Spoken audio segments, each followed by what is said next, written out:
ગુજરાત સહિત દેશના 12 રાજ્યોમાં આજથી એસઆઈઆરની કામગીરીનો પ્રારંભ થયો છે। 9 રાજ્યો અને 3 કેન્દ્ર શાસિત પ્રદેશોમાં કામગીરી હાથ ધરવામાં આવશે।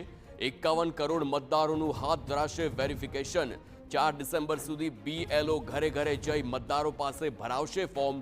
મતદારમાં સમાવેશ થવા પાસપોર્ટ સહિત 12 દસ્તાવેજો માન્ય રહેશે। 9 ડિસેમ્બરે હંગામી મતદાર યાદી પ્રસિદ્ધ કરવામાં આવશે। 7 ફેબ્રુઆરી 2026ના આખરી મતદાર યાદી પ્રસિદ્ધ કરવામાં આવશે। એસઆઈઆરની કામગીરી માટે બીએલઓને આપવામાં આવી છે વિશેષ ટ્રેનિંગ।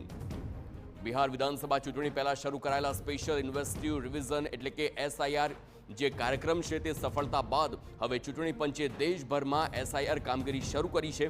આજથી ગુજરાત સહિત દેશના 12 રાજ્યોમાં આ મહા અભિયાન શરૂ થઈ ગયું છે, જેમાં 9 રાજ્યો અને 3 કેન્દ્ર શાસિત પ્રદેશોનો સમાવેશ થાય છે।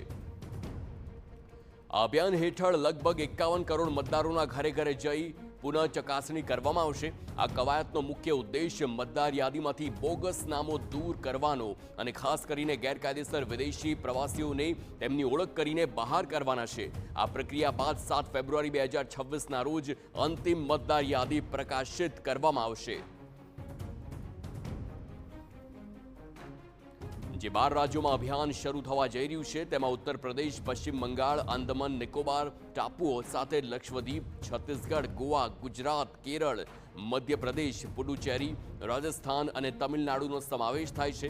જે પૈકી પુડુચેરી, કેરળ, પશ્ચિમ બંગાળ અને તમિલનાડુમાં આવતા વર્ષે વિધાનસભાની ચૂંટણી યોજાવાની છે અને તેવામાં તે પહેલા આ પ્રક્રિયા હાથ ધરવામાં આવીને પૂર્ણ કરવામાં આવે તેવા પ્રયાસો થઈ રહ્યા છે।